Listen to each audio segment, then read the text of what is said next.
पिछली क्लास में अपन ने लेशमानियोसिस स्टार्ट किया था।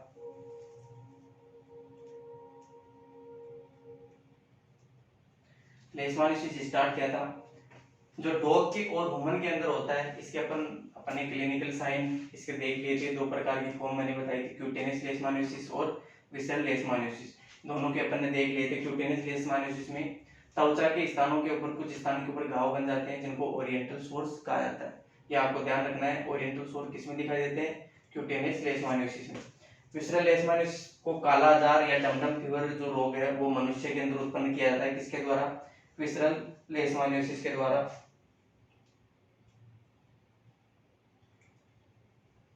सही है, विसरल लेशमानियोसिस के द्वारा।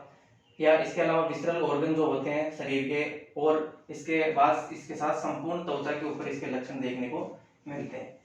ये सारे अपन ने देख लिए थे पिछली क्लास में। इसके पैथोजेनेसिस भी अपन ने देख ली थी, एपिडेमियोलॉजी, रोग कारक। अब लेशमानियोसिस का उपचार अपन देखते हैं, डायग्नोसिस एंड उपचार। इसकी पहचान और उपचार।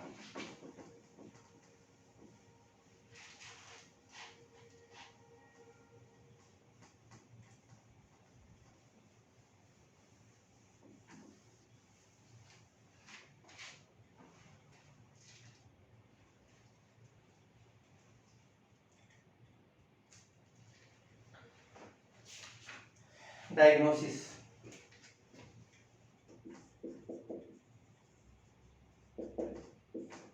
डायग्नोसिस मतलब उपचार। सॉरी, इसकी पहचान किस प्रकार की जाती है? त्वचा के नमूने लिए जाते हैं। त्वचा के नमूने लेकर उनको स्किन स्क्रैपिंग के द्वारा, त्वचा के नमूने किस तरीके से लिए जाते हैं? Skin scrapping.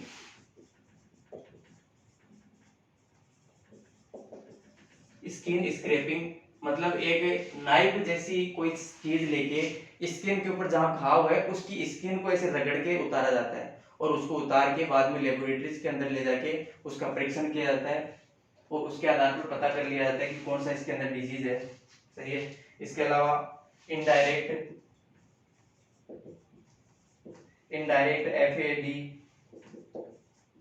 एफएडी इसके लिए की जा सकती है। Agglutination test, direct agglutination test इसके लिए किया जा सकता है। एलाइजा टेस्ट इसके लिए किया जा सकता है।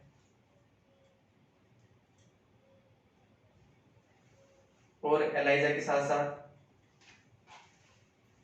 साथ एक फॉर्मल जेल टेस्ट,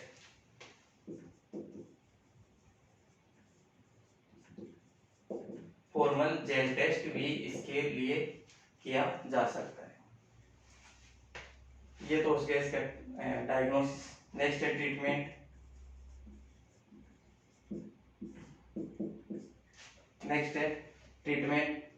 ट्रीटमेंट में मैग्नीशियम एंटीमोनेट, मैग्लोमाइन, मैग्नीशियम नहीं है, मैग्लोमाइन एंटीमोनेट,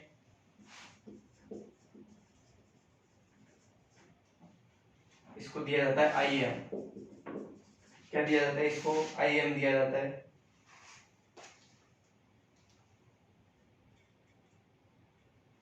इसके अलावा amphotericin B complex,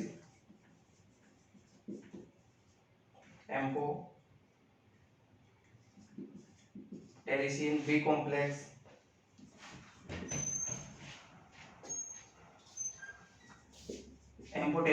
B complex, इसमें दिया जाता है। ठीक है। इसके अलावा पेंटामिडीन,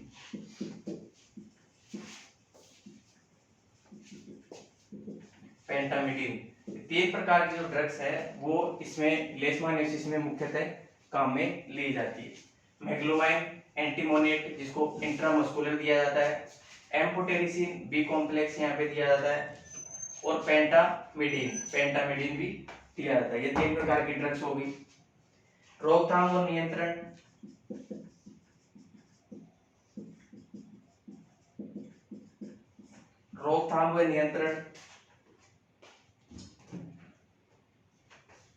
रोकथाम और नियंत्रण की बात करते हैं तो इसका वैक्सीनेशन अवेलेबल नहीं है। इसके अंदर जो इसको फैलाने वाली जो मक्खियां हैं, जो सैंड फ्लाई जो है, उनका ही रोकथाम यहाँ पे कर लिया जाता है। उनका अगर उन पर नियंत्रण हो गया तो इस रोग के ऊपर भी नियंत्रण हो गया। सैंड फ्लाई पर नियंत्रण,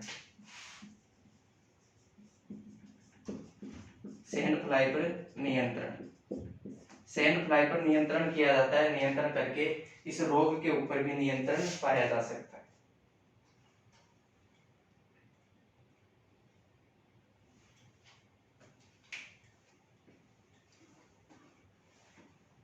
सही है। ये हो गया लेशमानियोसिस, कंप्लीट हुआ। इसके बाद में नया डिजीज स्टार्ट करते हैं, कोक्सीडियोसिस।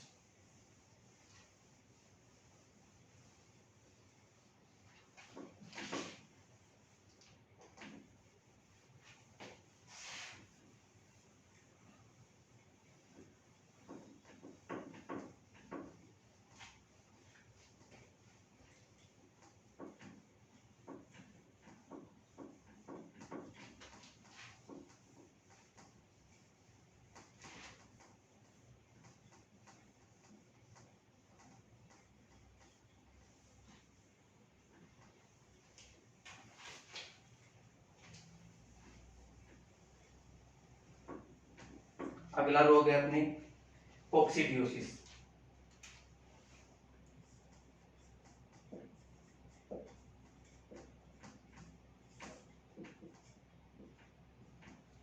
कोक्सीडियोसिस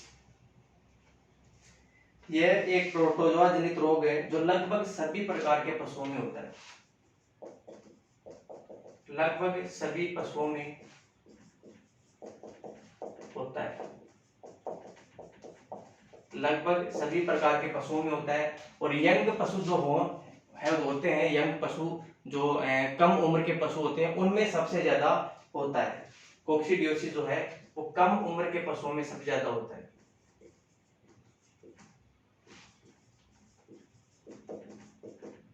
पशुओं में सर्वाधिक, कम उम्र के पशुओं में सर्वाधिक होने वाला रोग है। सही है। इसका जो रोग है वो परजीवी के oocyte के द्वारा, सॉरी oocyst के द्वारा होता है। यह रोग जो है oocyst के द्वारा होता है। अब ये oocyst क्या होती है आगे अपन देखेंगे। इसके लाइफ साइकिल देखेंगे तो लाइफ साइकिल के अंदर आपको पता चल जाएगा। इसकी oocyst जो है एक प्रकार की अवस्था है, जो एक प्रकार से अपन कह सकते हैं संक्रमण अवस्था है। ये oocyte जो है वो oocyst जो है वो संक्रमण अवस्था है, संक्रमण अवस्था। इसको इन्फेक्टिव स्टेज भी कहते हैं।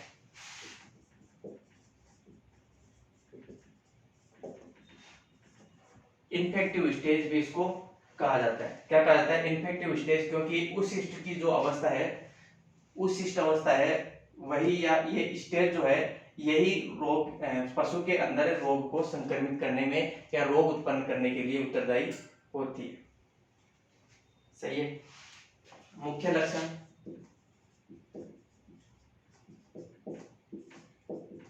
इसके मुख्य लक्षण की बात करें तो मुख्य लक्षणों के अंदर दस्त होना, डायरिया,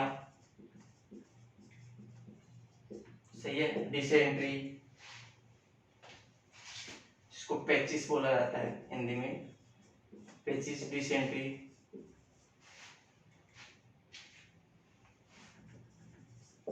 डिसेंट्री हो गया। सही है। शरीर भार में कमी,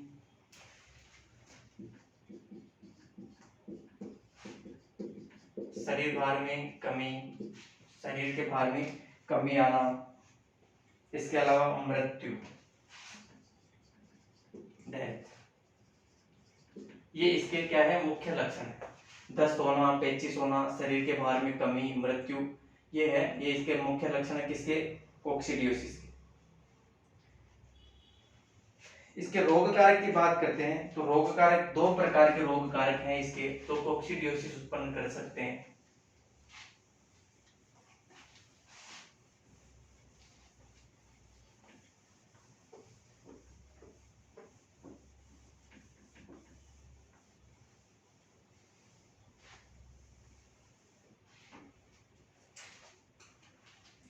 रोग कारक, एटियोलॉजी,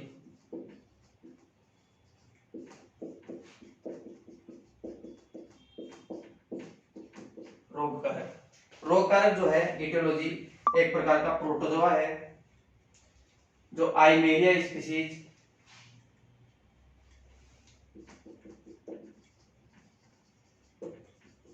आइमेरिया स्पीसीज के सदस्य, सही है। इसके अलावा आइसोस्पोरा स्पीसीज के सदस्य, आइसोस्पोरा स्पीसीज के सदस्य, एक तो आइमेरिया स्पीसीज के सदस्य और आइसोस्पोरा स्पीसीज के सदस्य जो हैं वो कोक्सीडियोसिस उत्पन्न करने में, पशु में कोक्सीडियोसिस जो रोग है वो उत्पन्न करते हैं, सही है। पशु में आइमेरिया स्पीसीज और आइसोस्पोरा स्पीसीज के सदस्य कोक्सीडियोसिस रोग उत्पन्न करने में करते हैं, सॉरी। अब केटल की अगर बात करते हैं, केटल में कौन कौन से आइमेरिया के सदस्य हैं जो केटल में रोग उत्पन्न करते हैं। सबसे पहले तो आइमेरिया जुवेनाई, आइमेरिया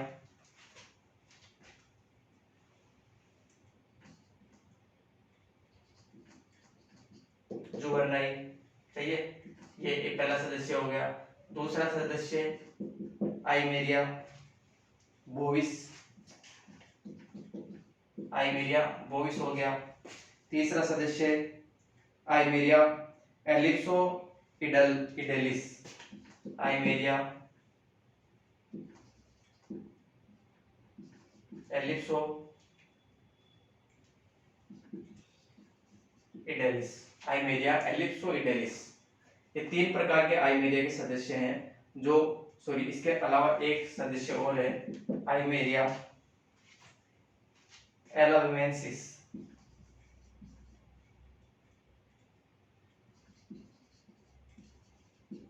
आइमेरिया एलाविमेंसिस। ये चार प्रकार के सदस्य जो हैं वो केटल के अंदर कोक्सीडियोसिस उत्पन्न करने का काम करते हैं। नेक्स्ट सीप के अंदर, सीप के अंदर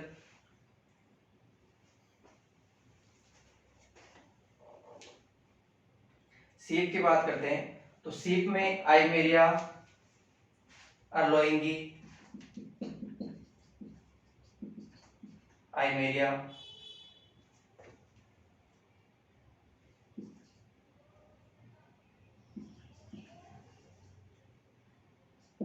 अर्लोंगी, आइमेरिया ओविनोइडेलिस,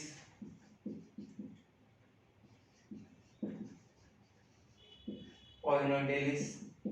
नेक्स्ट है आइमेरिया क्रेंडेलिस, आइमेरिया क्रेंडेलिस। ये किसके अंदर हो गए? सीप के अंदर। गोट के अंदर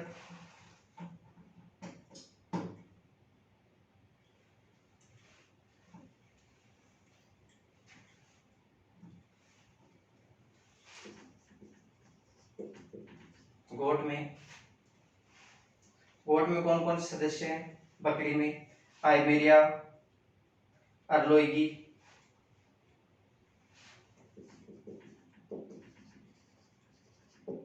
आइमेरिया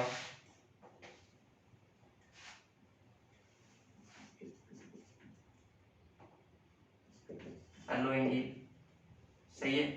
इसके बाद में अगला सदस्य आइमेरिया फौरे,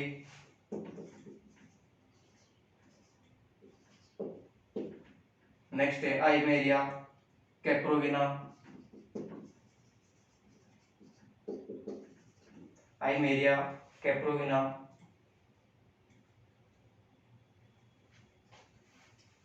आइमेरिया कैप्रोविना। ये हो गए किसमें? गोट के अंदर। नेक्स्ट है हॉर्स में।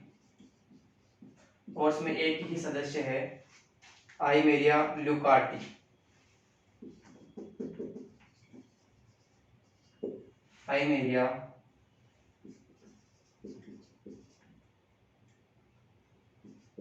आइमेरिया ल्यूकार्टी, सही है। इसके अलावा पिग में सुअर में कौन कौन से सदस्य हैं? सुअर में आइसोस्पोरा स्विस,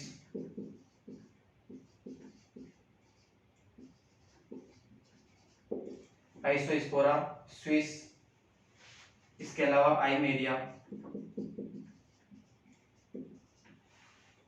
आइमेरिया डेब्लिएकी, आइमेरिया डेब्लिएकी। नेक्स्ट आता है पोल्ट्री में,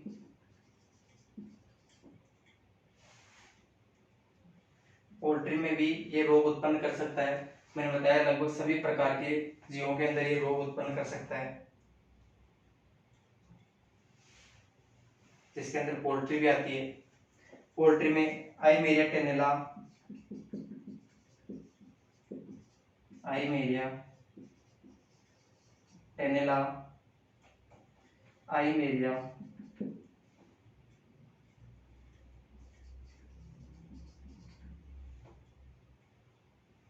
एसरवुलिना, एसरवुलिना, आइमेरिया नेकाट्रिक्स,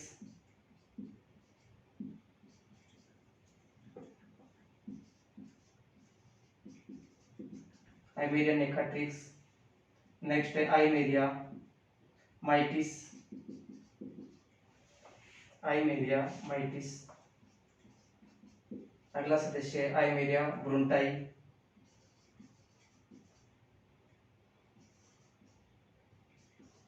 आइमेरिया ब्रोंटाई। और नेक्स्ट है आइमेरिया मैक्सिमा,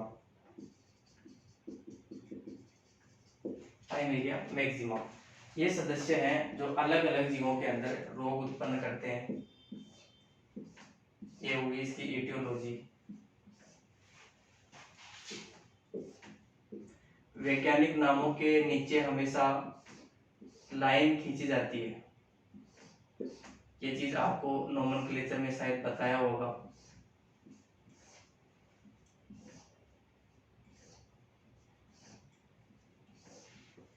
सही है। ये हो गए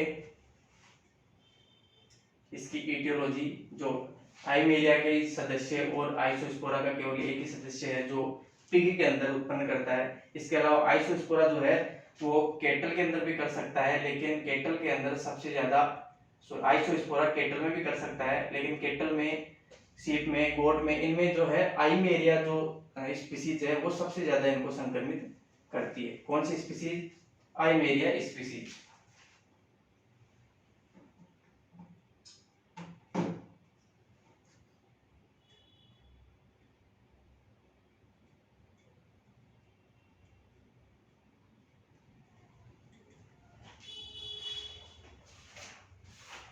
इसके बाद में आता है इसका जीवन चक्र। सबसे पहले इसकी देख लेते हैं एपिडेमियोलॉजी। जीवन चक्र जो है अगली क्लास में देखेंगे। पहले तो इसकी एपिडेमियोलॉजी देख लेते हैं, इसका फैलाव किस प्रकार होता है।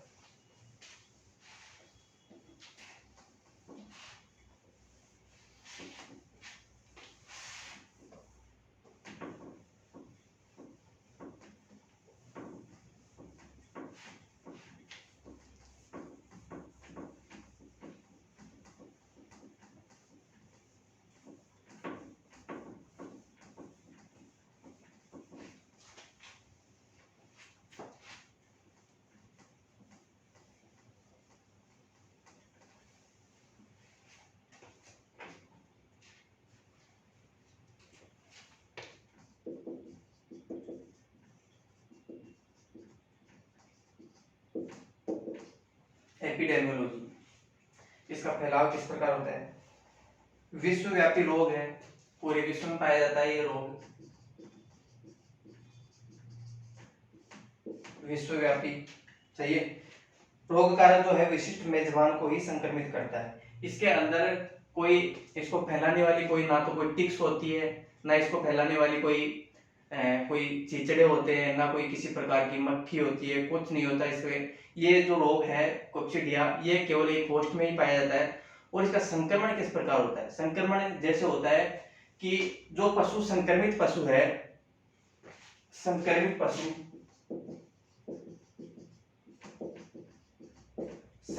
पशु के मल जो है, उसका मल जो है, उस मल के अंदर पाए जाते हैं उशिष्ट। उसके मल के अंदर क्या पाए जाते हैं? उशिष्ट।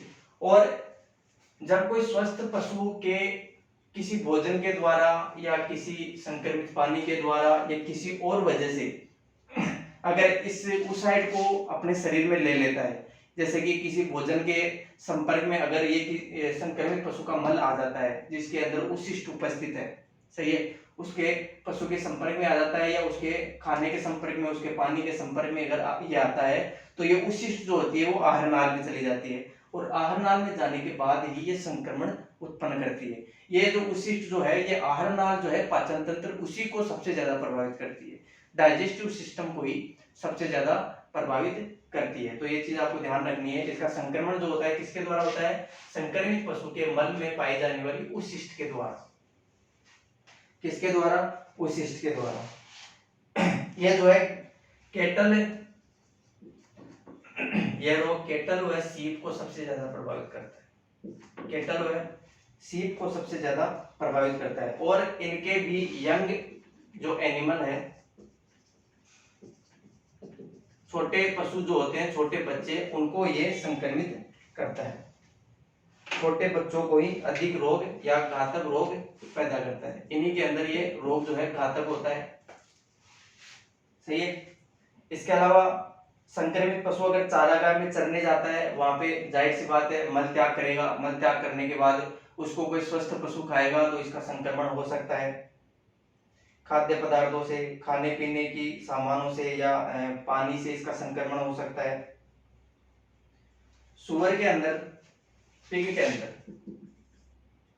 पिग में, ये तो हो गया केटल सीप की बात। पिग के अंदर 5 से 15 दिन के जो बच्चे हैं, 5 से 15 दिन के जो बच्चे हैं, उनमें सबसे ज्यादा होता है। 5 से 15 दिन के बच्चों में ये रोग सबसे ज्यादा होता है, सही है। और 5 से 15 दिन के बच्चों में होने वाला जो ये रोग है, इसको बोला जाता है neonatal porcine coccidiosis. Neonatal porcine कोक्सीडियोसिस।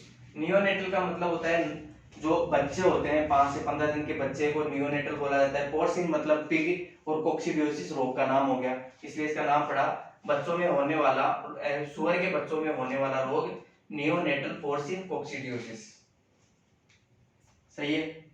ये बहुत ही ज्यादा घातक होता है और 1 से 3 सप्ताह की उम्र के जो पशु हैं, सुअर, उनके अंदर इस कोक्सीडियोसिस के साथ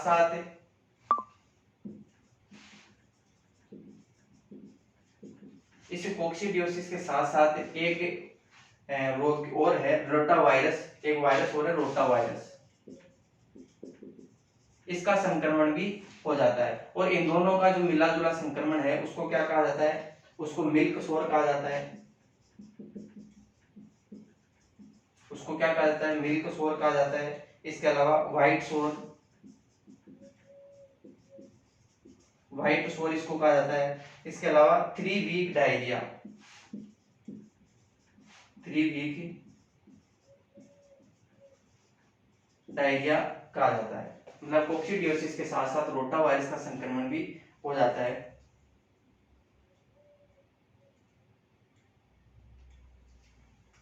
इस रोग के पश्चात पशुओं के अंदर या रोगी के अंदर रोग प्रतिरोधक क्षमता भी विकसित हो जाती है।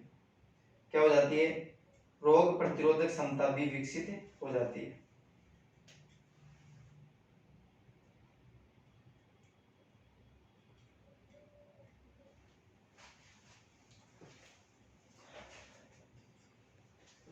ये हो गई इसकी एपिडेमियोलॉजी। नेक्स्ट क्लास में अपन इसके लाइफ साइकिल के बारे में पढ़ेंगे, इसके पैथोजेनेसिस के बारे में पढ़ेंगे।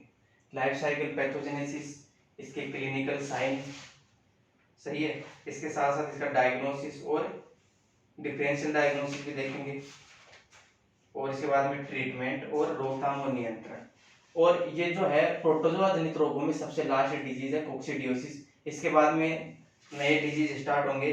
बाह्य परजीवी जनित रोग, एक्टोपैरासाइट जो है, जैसे कि चिड़चिड़े होते हैं, बाइटिंग फ्लाइज होती है, काटने वाली मक्खियां, उनके द्वारा कौन कौन से रोग होते हैं वो अपन देखेंगे आगे। आज के लिए बस इतना ही।